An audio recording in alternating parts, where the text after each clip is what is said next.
Hello everyone, तो कैसे हो आप सभी लोग। आई होप आप लोग अच्छे होंगे।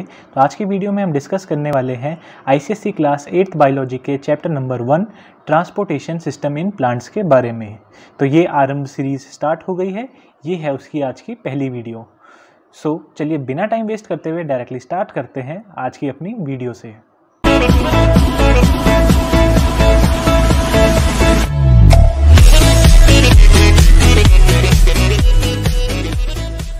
एनिमल्स को क्या चाहिए रहता है कि अपनी डे टू डे एक्टिविटीज़ करने के लिए एनर्जी चाहिए रहती है, और वो एनर्जी उनको कहाँ से मिलती है? वो एनर्जी उन्हें मिलती है फूड से, जो कि वो खाते हैं। जैसे कि हम लोग हैं, हमको कोई भी काम करना है, जैसे आप लोगों को स्कूल जाना है, आप लोगों को खेलने जाना है, तो ये सारी एक्टिविटीज़ परफॉर्म करने के लिए आपको एनर्जी की ज़रूरत होती है, और वो एनर्जी आपको मिलती है उस फूड से जो आप खाते हो। जैसा कि हम लोगों में हो रहा है, ठीक इसी तरीके से प्लांट को भी एनर्जी चाहिए रहती है, और ये एनर्जी उसे कहाँ से मिलती है? फूड से मिलती है। ठीक है, और एनर्जी उसे क्यों चाहिए? ताकि वो भी अपनी डेली एक्टिविटीज़ को परफॉर्म कर सके। ये आपको यहाँ पे समझाया है। अब जो ग्रीन प्लांट होते हैं वो अपना खाना खुद बनाते हैं। खाना खुद बनाने का मतलब वो अपना फूड खुद से सिंथेसाइज करते हैं। इजी टर्म्स में बताने के लिए मैं आपको इस तरीके से एक्सप्लेन कर रहा हूँ। अब जो ग्रीन प्लांट्स होते हैं वो अपना खाना खुद बनाते हैं। ठीक है, अपना खाना खुद बनाते हैं, और इस प्रोसेस को बोलते हैं फोटोसिंथेसिस। ठीक है, तो ये इंपॉर्टेंट डेफिनेशन है, आपको इसे मार्क कर लेना है। ठीक है, यहाँ पे जो मैं खाना बनाना बोल रहा हूँ, इसको आपने ये नहीं लिख के आ जाना है। ठीक है, कि खाना बनाना, आपको क्या लिखना है? सिंथेसाइज करना। जो ग्रीन प्लांट होते हैं वो अपना फूड खुद सिंथेसाइज करते हैं, और इस प्रोसेस को हम फोटोसिंथेसिस कहते हैं। ठीक है, ये तो हमने समझ लिया कि फोटोसिंथेसिस क्या होता है और क्यों इसकी ज़रूरत पड़ती है। फोटोसिंथेसिस की ज़रूरत क्यों पड़ रही है? क्योंकि ग्रीन प्लांट्स को एनर्जी चाहिए, वो एनर्जी उसे मिलेगी फूड से, और ग्रीन प्लांट्स अपना फूड खुद बनाते हैं। और ऐसी प्रोसेस जिसमें ग्रीन प्लांट्स अपना फूड बनाए, इसी प्रोसेस को हम फोटोसिंथेसिस कहते हैं। ठीक है, अब जो हमारी फोटोसिंथेसिस होती है, तो फोटोसिंथेसिस होने के बाद जो हमारा ग्रीन प्लांट है वो दो प्रोडक्ट हमको देता है। ठीक है, मतलब फोटोसिंथेसिस से हमें क्या क्या मिलता है? एक तो हमें मिलता है ग्लूकोज, और दूसरा मिलता है हमें ऑक्सीजन। तो ये भी आप मार्क कर लेंगे, फोटोसिंथेसिस से हमें मिलता है ग्लूकोज और ऑक्सीजन। ठीक है, अब जो ग्लूकोज होता है वो एनर्जी सोर्स की तरह काम करता है। ये आपको हमेशा ध्यान रखना है कि ग्लूकोज से हमको एनर्जी मिलती है। आपने ग्लूकोवीटा वगैरह के एड्स देखे होंगे ना, तो उसमें क्या होता है कि ग्लूकोज खाने से तुरंत इंस्टेंट एनर्जी मिलती है। वैसे ही प्लांट की बॉडी में जब फूड सिंथेसाइज होता है, फोटोसिंथेसिस के प्रोसेस में जो ग्लूकोज प्रोड्यूस होता है वो ही प्लांट को एनर्जी देता है, और जो आपका ऑक्सीजन होती है वो इन्वायरमेंट में रिलीज़ कर दी जाती है। अब आपको समझ में आया? हमें बचपन से, आप लोग तो सब स्मार्ट बच्चे हो, आप सभी को पता है कि जो ग्रीन प्लांट होते हैं वो हम सबको क्या देते हैं? ऑक्सीजन देते हैं, और क्या कंज्यूम करते हैं? कार्बन डाइऑक्साइड कंज्यूम करते हैं। तो अब आपको ये समझ में आ गया होगा कि हमें ग्रीन प्लांट्स ऑक्सीजन कहाँ से देते हैं। ग्रीन प्लांट करते हैं फोटोसिंथेसिस, फोटोसिंथेसिस से ही उन्हें ग्लूकोज मिलता है और ऑक्सीजन मिलता है, और जो ऑक्सीजन फोटोसिंथेसिस में बनता है उसी को वो रिलीज़ कर देते हैं एटमॉस्फेयर में। ठीक है, अब ये तो बात कर ली कि फोटोसिंथेसिस से हमें क्या क्या मिलता है, और यही आपकी बुक में बाकी भी दिया है कि क्या क्या होता है ऑक्सीजन के साथ। ऑक्सीजन का तो हमने समझ लिया कि प्लांट ने ऑक्सीजन को बाहर इन्वायरमेंट में रिलीज़ कर दिया उसके स्टोमेटा के थ्रू। अब जो ग्लूकोज बना है उसका क्या होगा? तो जो ग्लूकोज बना है, ग्लूकोज से प्लांट क्या करेगा? अपना सारा एक्टिविटीज़ करेगा। उसको जो भी अपनी एक्टिविटीज़ करनी है वो सब वो किसकी हेल्प से करता है? ग्रीन प्लांट वो करता है ग्लूकोज की हेल्प से। कुछ ग्लूकोज कंज्यूम करके तो अपनी डेली एक्टिविटीज़ को परफॉर्म कर देता है, और जो बचा हुआ ग्लूकोज है उसका वो क्या कर देता है? उसे वो स्टोर कर देता है।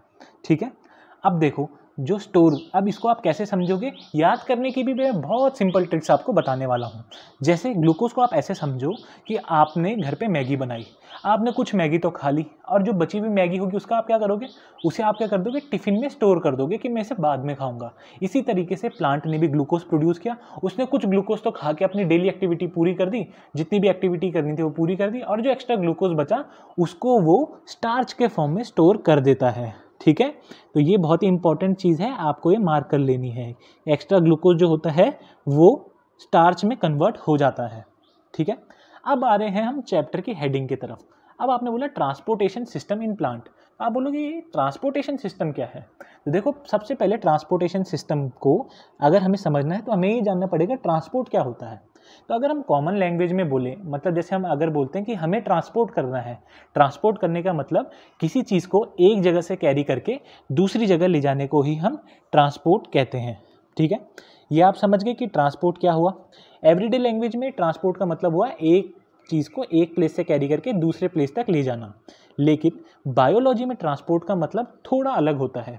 बायोलॉजी में ट्रांसपोर्ट का मतलब क्या है, ट्रांसपोर्ट एक केमिकल प्रोसेस है, ठीक है, या फिर एक लाइफ प्रोसेस है जिसमें जो मटेरियल एब्जॉर्ब होता है प्लांट के थ्रू वो डिफरेंट बॉडी पार्ट्स में ट्रांसफ़र कर दिया जाता है। सपोज प्लांट की जो लीफ है वहाँ पे जो फूड बना तो वो पूरे प्लांट की बॉडी में ट्रांसपोर्ट कर दिया जाएगा इस तरीके से। अब जैसे यहाँ पे अगर फूड बना तो पूरी प्लांट की बॉडी में वो ट्रांसफ़र कर दिया जाता है, इसी को हम ट्रांसपोर्टेशन कहते हैं। ठीक है, आई होप आपको ये पूरा क्लियर हो गया होगा कि ट्रांसपोर्टेशन क्या होता है। मैं बहुत ही ईजी लैंग्वेज में आपको एक्सप्लेन करने की कोशिश कर रहा हूँ। अब हमने ये तो जान लिया कि अब ट्रांसपोर्ट का मतलब क्या होता है। अब हम बात करने वाले हैं ट्रांसपोर्ट किसकी मदद से होता है। हमने ये तो समझ लिया कि चलो ट्रांसपोर्टेशन क्या होता है। अब हम बात करेंगे कि ट्रांसपोर्टेशन किसकी मदद से होता है। ठीक है, अब ट्रांसपोर्टेशन को हम समझें इससे पहले हमें ये भी तो पता होना चाहिए कि कौन सा ऐसी चीज़ है जो ट्रांसपोर्ट करने में हेल्प करती है। तो जो हमारे टिश्यूज़ होते हैं, तो टिश्यूज़ सबसे पहले हमें ये समझना पड़ेगा टिश्यू क्या होता है। अब टिश्यू का मतलब क्या होता है, a group of similar cell which perform a particular function. देखो होता क्या है, हमारी बॉडी में सबसे छोटी यूनिट होती है सेल। जब ऐसे ऐसे बहुत सारी सेल मिल जाती हैं, इस तरीके से बहुत सारी सेल मिल गई और ये एक टिश्यू का फॉर्मेशन कर देते हैं। और टिश्यू क्या होता है, group of similar cell that perform a particular function. मतलब सिमिलर सेल का बहुत सारा ग्रुप जो एक पर्टिकुलर फंक्शन करता है उसे हम टिश्यू कहते हैं। ठीक है, ये था आपके टिश्यू की डेफिनेशन, इंपॉर्टेंट है, इसे आप हाईलाइट कर लेंगे। ठीक है, अब आप बोलोगे कि चलो हमने ये समझ लिया कि ट्रांसपोर्टेशन क्या होता है, अब हमने ये भी समझ लिया ट्रांसपोर्टेशन क्या होगा। ट्रांसपोर्टेशन जो होगा वो टिश्यू की मदद से होगा। टिश्यू क्या होता है ये भी आपको समझ में आ गया। अब तो आप और भी वैसे भी स्मार्ट बच्चे हो, अब आपको और भी नॉलेज आ गई, अब आप किसी को भी ये समझा सकते हो। ठीक है, अब हमने बात करनी है अरेंजमेंट ऑफ सेल, कि टिश्यू के अंदर सेल्स कैसे अरेंज होती हैं। जो आपका सपोज ये टिश्यू है ना, तो अगर इसके अंदर सेल कैसे अरेंज हुई है, तो सेल का अरेंजमेंट टिश्यू के अंदर किस चीज़ पे डिपेंड करता है, वो डिपेंड करता है कि कौन सा फंक्शन टिश्यू को परफॉर्म करना है। बहुत ही सिंपल बात है, अगर आपको कोई पूछ दे कि आपके जो टिश्यू हैं, बॉडी टिश्यू हैं, उसके अंदर सेल्स का अरेंजमेंट कैसे हुआ है, तो आप क्या बोलेंगे कि जो सेल्स का अरेंजमेंट है टिश्यू में वो डिपेंड करता है कि कौन सा फंक्शन टिश्यू को परफॉर्म करना है। ठीक है, अब आप सपोज एक दुकान में गए बॉल लेने के लिए, अब उन्होंने आपको, वो क्या बोलेंगे, आपको सीधे बॉल तो नहीं दे देंगे, वो आपको पूछेंगे ना आपको कैसी बॉल चाहिए, आपको बाउंसिंग बॉल चाहिए, आपको स्पॉन्जी बॉल चाहिए, या फिर आपको सीजन बॉल चाहिए क्रिकेट खेलने के लिए। तो जैसे अलग अलग बॉल्स का यूज़ होता है अलग अलग गेम में, तो वैसे इस सेल्स को भी आप बॉल की तरह समझ लो। अगर एक टिश्यू है उसके अंदर सेल्स को आपने अरेंज करना है, तो टिश्यू का क्या काम है उसके अकॉर्डिंग ही हम सेल्स का अरेंजमेंट करेंगे उसके अंदर। ठीक है, अब यहाँ पे देखो, यहाँ पे मेन फंक्शन क्या होता है प्लांट में, ट्रांसपोर्ट का। तो इसमें एक ट्यूब की ज़रूरत होती है। अब आप ये लगाओ, प्लांट की आपने बॉडी ज़्यादातर कैसी देखी है, एक राउंड शेप में ही देखी है ना, एक राउंड शेप में ही देखी है। ऐसा तो नहीं है कि आपने कभी स्क्वायर प्लांट देख दिया हो, ज़्यादातर क्या होता है वो राउंड शेप के होते हैं। अब जैसे जो राउंड शेप है तो इसके अंदर जो सेल्स होंगी वो भी कैसी होंगी, वो भी राउंड होंगी। तो उस राउंड शेप सेल को हम क्या कहते हैं, उनको बोलते हैं हम ट्यूब। ठीक है, तो ट्यूब लाइक सेल्स हमारे अरेंज होती हैं प्लांट के अंदर। इन ट्यूब लाइक सेल्स को हम वेसल्स भी कहते हैं। यही चीज़ आपको इसमें एक्सप्लेन की गई है। आई होप बच्चों आप लोगों को यहाँ तक सारी चीज़ें क्लियर हो गई होंगी। बच्चे आप लोग पहले से ही बहुत स्मार्ट हो, आपको ये चीज़ें आराम से समझ में आ जाएंगी। ठीक है, अब आप भी बोलोगे कि अब आप तो किसी को भी सारे टर्म्स एक्सप्लेन आराम से कर सकते हो। अब हम बात करेंगे प्लांट में कौन कौन से टिश्यूज़ होते हैं उनके बारे में। ठीक है, तो प्लांट के अंदर ट्रांसपोर्टेशन का काम क्या क्या होता है, प्लांट के अंदर क्या क्या चीज़ें ट्रांसपोर्ट होती हैं, वाटर और मिनरल, दो ही चीज़ें ट्रांसपोर्ट होती हैं प्लांट के अंदर। प्लांट के अंदर कौन कौन सी चीज़ें ट्रांसपोर्ट होती हैं, पहले तो ये जान लेंगे, वाटर, मिनरल और फूड। ये जो आपकी तीन चीज़ें हैं, वाटर हो गया, मिनरल हो गया, फूड, ये तीन चीज़ें प्लांट के अंदर आपको ट्रांसफ़र करनी है या फिर ट्रांसपोर्ट करनी है। ठीक है, और ऐसे पार्ट ऑफ प्लांट जो इस ट्रांसपोर्टेशन में हेल्प करते हैं उनको हम क्या कहते हैं, उन्हें कहते हैं वेस्कुलर टिश्यू। क्या कहते हैं हम, वेस्कुलर टिश्यू। अब किसी भी प्लांट के अंदर दो टाइप के वेस्कुलर टिश्यू होते हैं जिन्हें हम जाइलम और फ्लोएम कहते हैं। ठीक है, ये जान लिया हमने कि ऐसे टिश्यू जो ट्रांसपोर्ट में हेल्प करते हैं उन्हें क्या बोलते हैं, उन्हें हम कहते हैं आपका वेस्कुलर टिश्यू। आपके वेस्कुलर टिश्यू कितने टाइप के होते हैं, वेस्कुलर टिश्यू होते हैं दो टाइप के, जाइलम और फ्लोएम। तो चलो सबसे पहले बात करते हैं जाइलम का फंक्शन क्या होता है, कि क्या होता है ये जाइलम। अब जाइलम एक ऐसा टिश्यू है जो कैरी करता है वाटर और मिनरल को रूट से लीव्स तक। ठीक है, अब देखो जैसे मैं एक रफ सा डायग्राम बना रहा हूँ, ये प्लांट है, ये इसकी रूट्स हो गई और यहाँ पे लीव्स होती हैं, इस तरीके से होती है कि नहीं होती है। ठीक है, ये ऐसे सॉइल के अंदर रहता है ये वाला पार्ट। अब देखो जो प्लांट होता है उसकी रूट से लीव्स तक सारा वाटर और मिनरल को रूट से लीफ तक ले जाने की ड्यूटी किसकी है, जाइलम की है। ठीक है, मतलब रूट से आपको पानी और मिनरल खींचने हैं, और ये पानी और मिनरल कहाँ से आएंगे, सॉइल से खींचा रूट ने। अब रूट से लीव्स तक ले जाने की ड्यूटी किसको दी, जाइलम को दी। तो जाइलम ने बोला यस सर, मैं इसके सारी जो मिनरल्स हैं इसको ऊपर ले जाने वाला हूँ। तो ये चीज़ हो गई क्लियर। अब ऐसे टिश्यू जो फूड को कैरी करते हैं डिफरेंट पार्ट से, अब फूड कहाँ पे बनता है, लीव्स में बनता है। लीव्स से डिफरेंट पार्ट में फूड को कैरी करने की ड्यूटी किसकी होती है, वो होती है फ्लोएम की। ठीक है, अब बाई चांस हमने ये तो जान लिया कि जाइलम का फंक्शन क्या है, फूड, वाटर और मिनरल को एक जगह से दूसरी जगह ले जाना, और फ्लोएम का फंक्शन क्या है, फूड को कैरी करना। अब याद कैसे करेंगे, बाई चांस आप एग्जाम में कंफ्यूज हो गए, कंफ्यूज बिल्कुल नहीं होना है।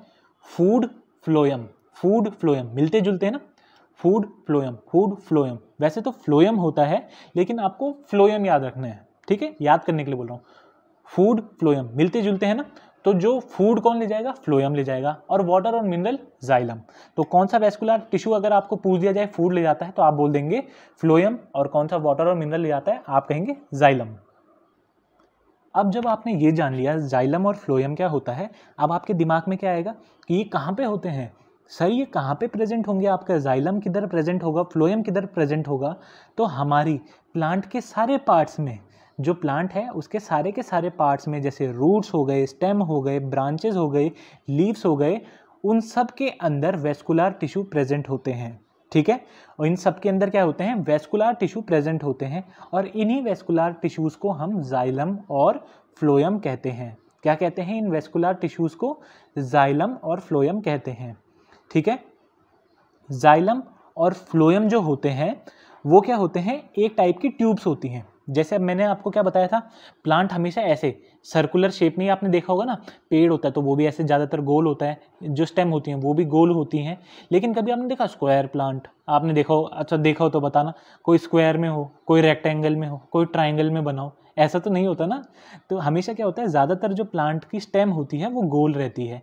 तो इसीलिए इसी से आप क्या याद रखोगे, गोल है तो इसके अंदर की जो सेल्स होंगी वो भी कैसे होंगी, गोल। और एक गोल और लंबे शेप को हम क्या कहते हैं, ट्यूब। बिल्कुल सही, एकदम ट्यूब की शेप में होते हैं। तो ये भी आपने समझ लिया कि जो आपका जाइलम और फ्लोएम है वो कैसे होते हैं, वो एक ट्यूब की शेप के होते हैं। ठीक है, जो जाइलम होता है, अब वो किससे मिलके बना है, जाइलम जो होता है वो आपका होता है डेड जाइलम सेल से मिलके बना हुआ। फ्लोएम क्या होता है, वो लिविंग फ्लोएम सेल से मिलके बना हुआ होता है। ठीक है, अब आपने इसको याद करने की एक बहुत ही बढ़िया ट्रिक बताता हूँ। जाइलम हमेशा डेड जाइलम सेल से मिलके बना है, जाइलम। अब जाइलम की स्पेलिंग क्या होती है मैं आपको बताता हूँ जरा, आप सभी को पता है वैसे तो, जैसे मैं यहाँ पे आपको बता देता हूँ। ठीक है, आपका जो जाइलम है तो वो स्टार्ट किससे हो रहा है, एक्स से हो रहा है, XYLEM, ये आपका जाइलम की स्पेलिंग है। अब आपने देखना है एक्स, ठीक है, यहाँ पे आपने देखा एक्स मतलब ख़त्म, एक्स का मतलब गलत, या फिर एक्स का मतलब आप ख़त्म सोचो कि ख़त्म हो गया। तो जाइलम, इससे आपको क्या याद रखना है, एक्स मतलब ख़त्म, तो ख़त्म का मतलब डेड। तो जो जाइलम होगा वो डेड जाइलम सेल से मिलके बना हुआ रहता है, जाइलम एक्स ख़त्म। ठीक है, तो जाइलम आपका डेड सेल से मिलके बना रहता है। ठीक है, वहीं जो फ्लोएम रहता है, फ्लोएम तो अब एक डेड होगा तो एक लिविंग भी होगा, तो फ्लोएम जो होता है आपका लिविंग फ्लोएम सेल से मिलके बना हुआ रहता है। ये एक अच्छी ट्रिक है, इससे आप याद रखना। अगर आपको किसी ने पूछ लिया जाइलम किससे बना है, आप बोलोगे डेड जाइलम सेल से, और फ्लोएम किससे बना है, लिविंग फ्लोएम सेल से। ठीक है। अब याद करने की ट्रिक क्या थी, जाइलम की स्पेलिंग है XYLEM, एक्स का मतलब कट यानी कि डेड, ठीक है। तो डेड, इससे आप क्या याद रखेंगे, ये डेड सेल से बना रहता है। अब फ्लोएम यानी फूड, तो ये लिविंग सेल से मिलकर बना हुआ रहता है। आई होप आपको यहाँ तक सब क्लियर हो गया होगा। अब हम बात करेंगे absorption of water and mineral. Root system जो प्रेजेंट होता है प्लांट में, वो एब्जॉर्ब करता है वाटर को, ठीक है। ट्रांसपोर्ट करने का काम किसका है, ट्रांसपोर्ट करने का काम है जाइलम का, लेकिन खींचने का काम किसका है, खींचने का काम है रूट्स का, ठीक है। अब जो रूट होती है वो एक सिंगल सेल लेयर से कवर होती है।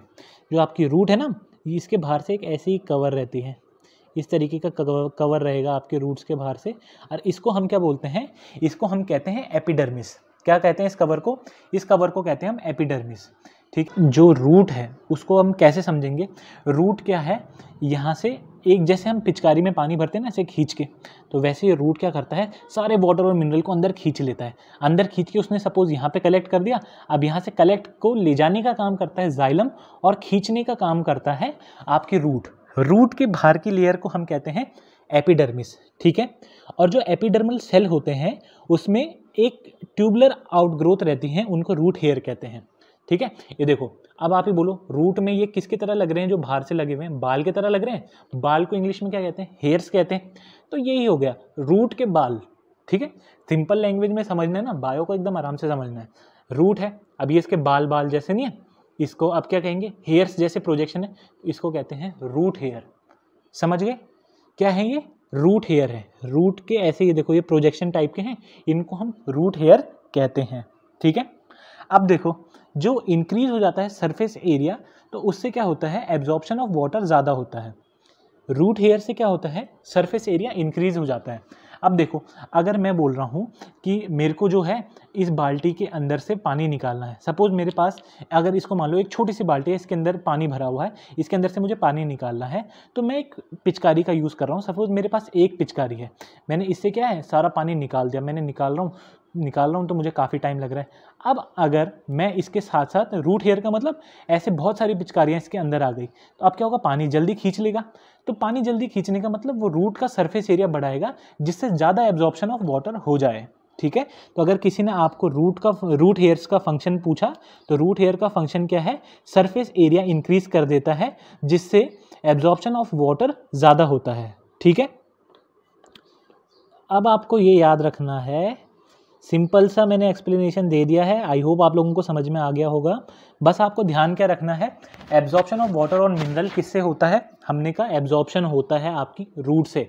रूट से एब्जॉर्ब करने के बाद ऊपर तक कौन ले जाता है, हमने कहा वाटर और वो मिनरल की रिस्पॉन्सिबिलिटी किसकी थी, जाइलम की थी। जाइलम लेके जाएगा, रूट सॉइल से अंदर खींचेगी, ये समझ गए। सॉइल से अंदर रूट ने खींच दिया। अब रूट के बाहर क्या रहता है, रूट के आउटर लेयर को हम क्या कहते हैं, एपिडर्मिस कहते हैं, बिल्कुल सही। अब रूट में ऐसे जो हेयर लाइक प्रोजेक्ट, रूट में जो भार आ रखे हैं, ये बाल जैसे लग रहे हैं, अब रूट के बाल को क्या कहेंगे, रूट हेयर कहेंगे। अब ये बताओ, रूट हेयर क्या करता है, रूट हेयर हमारे सरफेस एरिया को बढ़ा देता है। सरफेस एरिया बढ़ाने का मतलब, जितने ज़्यादा रूट हेयर होंगे उतना ज़्यादा सरफेस एरिया बढ़ेगा, और जितना ज़्यादा सरफेस एरिया बढ़ेगा उतना ज़्यादा प्लांट में वाटर और मिनरल का एब्जॉर्प्शन ज़्यादा होगा, ठीक है। मतलब जितना ज़्यादा रूट हेयर होंगे, अगर 10 रूट हेयर हैं, अब 10 की जगह 20 रूट हेयर हो गए अगर, तो उसमें एब्जॉर्प्शन भी बढ़ जाएगा, ठीक है। रूट हेयर बढ़ रहे हैं तो एब्जॉर्प्शन भी बढ़ जाएगा। एब्जॉर्प्शन क्यों बढ़ेगा, क्योंकि सरफेस एरिया बढ़ गया है, ठीक है।